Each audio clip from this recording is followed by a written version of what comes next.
So now that E3 is pretty much behind us, let's go ahead and talk about some stuff regarding Bandai Namco. Now granted, there is a movement on Twitter, make Bandai great again. I didn't start that, I believe Reno started that, and for pretty much a very good reason. Granted, if you watched the E3 event, if you didn't know, guess what? They didn't show no damn anime games or anything like that. What's even worse is that whenever we found out that they were only showing one game, it was literally on the day, or at least the night before their showcase was going to go live. That kind of sucked. That sucks for everybody. Not even just for Naruto Shinobi Striker, but just for anime games in general. They don't get the kind of love that we think. Now, don't get me wrong, Scarlet Nexus is around the corner, and I think Tales of Arise. Please don't quote me on this, because I don't know if Tales of Arise is under Bandai Namco. If it's not, I do apologize for those who like to fact check niggas. But I want to go ahead and talk about 6 things that I think would make Naruto Shinobi Striker. And this video is specifically about Naruto Shinobi Striker, even though this does involve E3 too in a sense, but this is my focus on Naruto Shinobi Striker and the 6 things that I believe would make the game better. Let's go ahead and start with the first obvious one, and I think this is something that everyone has been speaking on, and that's getting more maps. We have been playing on the same maps since 2018. The game Naruto Shinobi Striker was launched in 2018. We're going into our 4th season,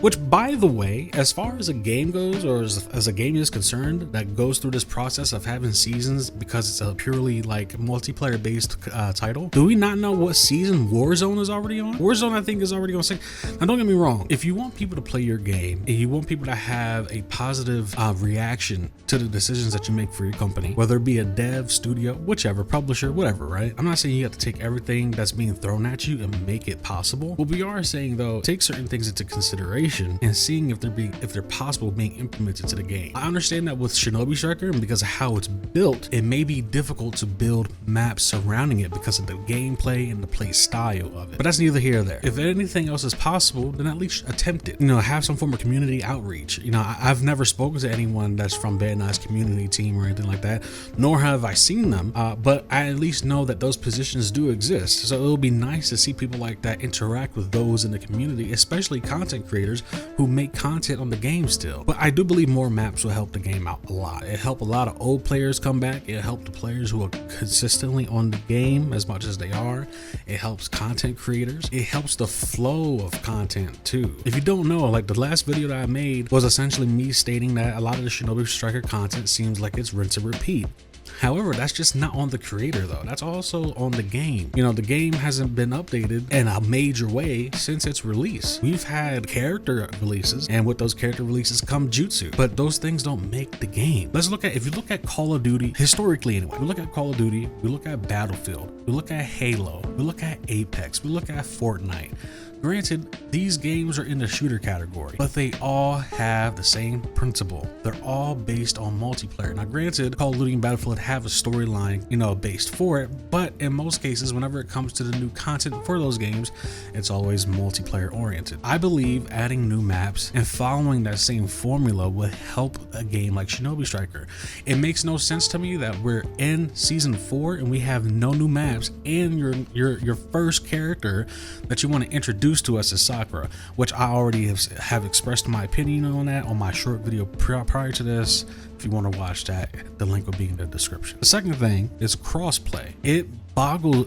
I just don't understand. And again, I keep going back to the release date of this game. For this game not to have crossplay in 2021 is insane. That's especially with, PC players. If you ever look at anyone who makes Naruto Shinobi Striker content on PC and you look at the lobbies that they're in, sure, they get lobbies with individuals who are playing on PC, but in most cases, a lot of bots have to be replaced because they just don't have people searching for the game. And if there are people going into games, they're going into specific lobbies that they're interested in, or at least game modes that they're interested in. I believe as far as the game modes is concerned, I think those are fine, but I digress. This is purely about crossplay at this. I do think that crossplay will help this game a lot. I do think that crossplay would benefit a lot of individuals who make content on this game. It helps those who are looking to get better at the game, those who are interested in just playing the game overall, and looking to have just a good time. When you think about a lot of your memories as a kid or when you were younger, for me, when I think about the fun days that I had on multiplayer for games that I were playing back then. Specifically, I'll always go back to Call of Duty for this, and most people will,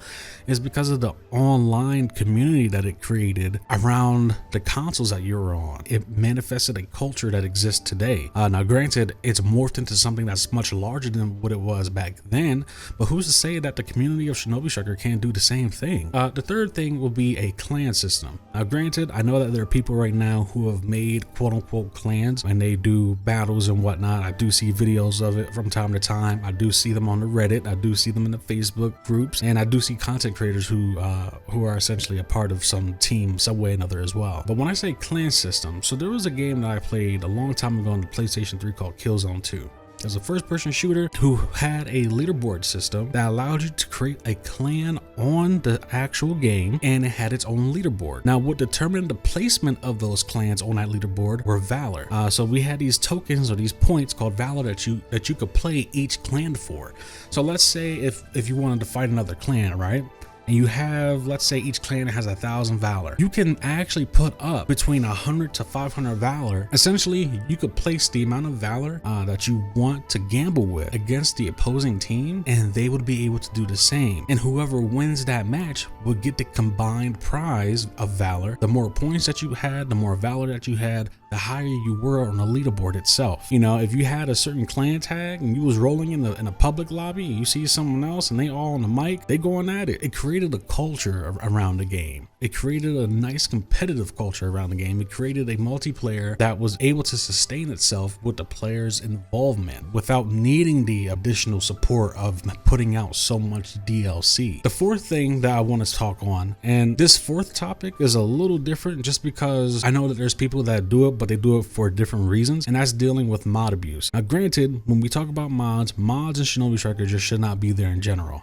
Before you start yelling at me, let me explain. Whenever you do purchase a game, no publisher or developer wants you doing any form of custom work on their game. If it's not coming from them, they don't want to see it in their game. There's two kinds of modders. You have people who mod, but they only mod for the appearance. They mod for the aesthetic. And then you have those modders who like to take alts and shoot 10,000 planetary devastations in one map. Need I say any more? So I do think, even though I believe modding does help the game right now, I feel like if you remove modding overall, right, and you give the things that everyone wants, you wouldn't have issues with modding. Simple. The fifth thing, this involves the Moonlight Scrolls. Now, I understand that you want to be able to make some form of money off of your game. Most games do that today. That's pretty much standard, which is fine. The only thing that I could really suggest with this is increase the RNG. The RNG for the scrolls is ridiculous.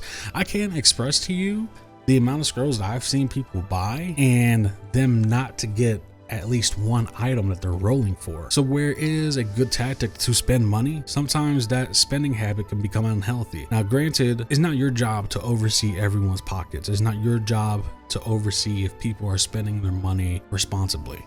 I get that 100%, but at least make it plausible to make the purchase to then possibly get the items that they're rolling for. If people are able to get the items that they're going for, maybe you can continuously release different kind of weapons and increase the tool shop overall, and you create some form of consistency between yourself and the consumer. The sixth thing, and this is the last thing that I could really touch on, and that's having a more entertaining hub. The hub looks great. Don't get me wrong.